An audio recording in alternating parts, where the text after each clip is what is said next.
好，在开始之前呢，我们今天主要开始要讲 PowerPoint 了。但是在开始讲之前呢，还是先跟各位稍微提一下 Excel 几个特别要注意的一点其中我举个例子像上次我们有，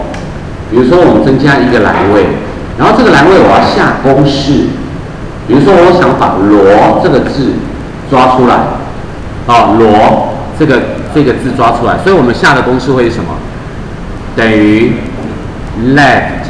对不对？然后抓这一格的一个字，对不对？那照理说我这样子公式是不是写对了？但是我一按 Enter， 为什么公式还留在这，然后没有变？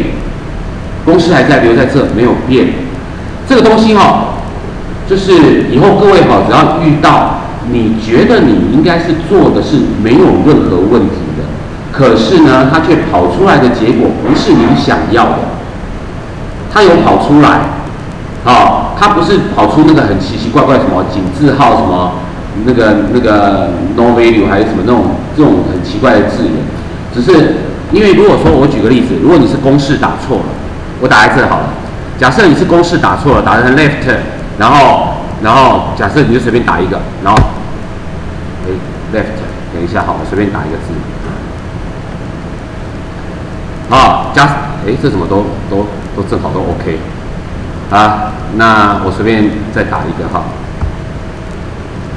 我随便打错了，它会一般来讲会出现那种井字号，然后 value， 然后惊叹号，有没有？其实甚至有时候，如果你的公式事实上你是打成这样子，才少了一个括号，然后甚至你可能打成一个分号，然后 Enter， 它会出现的是这样错误公式错误。但是呢，你看刚才在这里的情况，它既不是那个什么井字号 value， 也不是跑出一个公式打错了，而是照样跑出来我的公式没有变，然后一样就呈现公式而已。照理说应该呈现的是一个罗这个字而已，对不对？我应该放大一点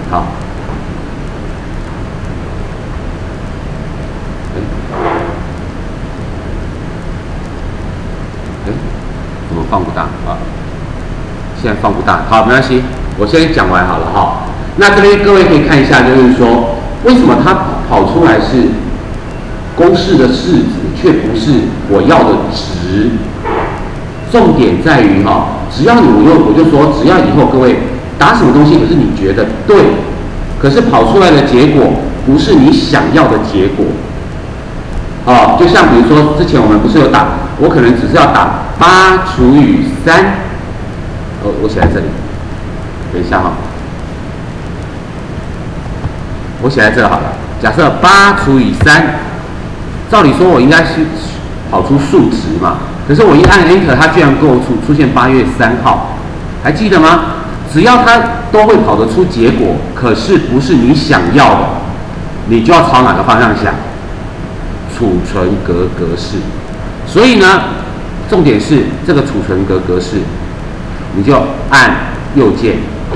储存格式。因为呢，预设可能有被设成了文字形式。虽然我们今天算出来也是罗这个字也是文字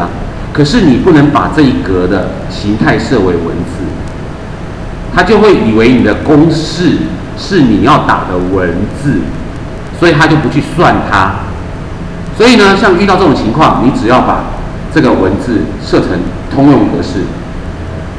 设完了之后按确定，但是还不会跑出来正确结果。你只要再把这个公式剪下来，就是反白 Ctrl X 剪下来，再重新，你可能点别的地方，再点回来再重新贴上去 Ctrl V Enter 就出来了，可以吗？所以呢，我说几个情况各位要再认清楚就是说，如果你打了一个函数进去了，或打了一个运算的公式进去了，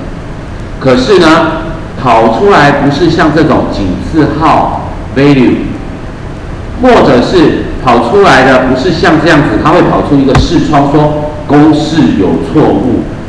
如果不是这两种情况，而真的是跑出你要跑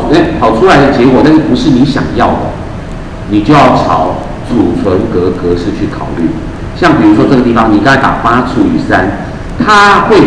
有时候它自动帮你转成了按右键，怎么现在又不行？先好，按右键储存格式，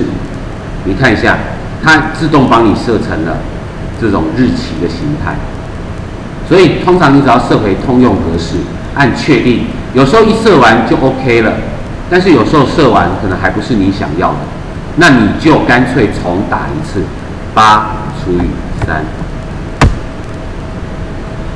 就把刚才你打的格子删掉，重新再打一次，它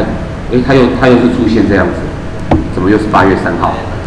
所以呢，如果说还是这样子的话，你就强制它，因为8×3出来是数值嘛，你强制它设成数值 ，OK， 确定，然后重来一次，8×3，有没有？就 OK 了，可以吗？好，所以呢，这个部分要特别注意一下，如果你的式子跑出来的结果不是你想要的，那基本上要朝储存格式去考虑。好，这个先讲这个部分先讲了之后，接下来再跟各位补充说明一个东西。我们那时候不是花了好几堂课写了那个行事历吗？那有时候呢，这个行事历是因为教各位那个公式的运用，然后多练习几次了哈。但是事实上，如果你真的是要行事历，建议各位你可以来这边找。Office 系列它都会出很多的范本，有时候你的范本直接使用，就套用它的范本去改，就可以改到你想要的东西了。有时候不用辛辛苦苦自己去做。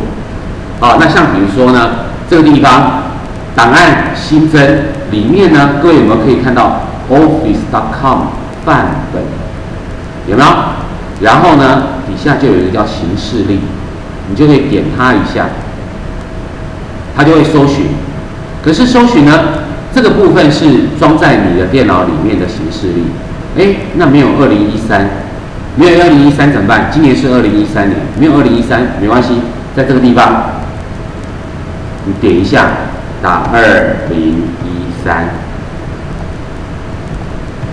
好，打好了之后按箭头，它就会搜寻了。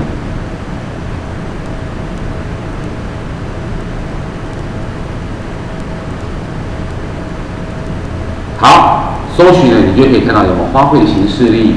月历，有没有这些？好，然后如果你想要这个，你就想要套用人家的了，你就直接选这个，比如说花卉行事历，按2下，它就会去把它下载下来，甚至就装在你的电脑里面，然后一起再帮你打开来，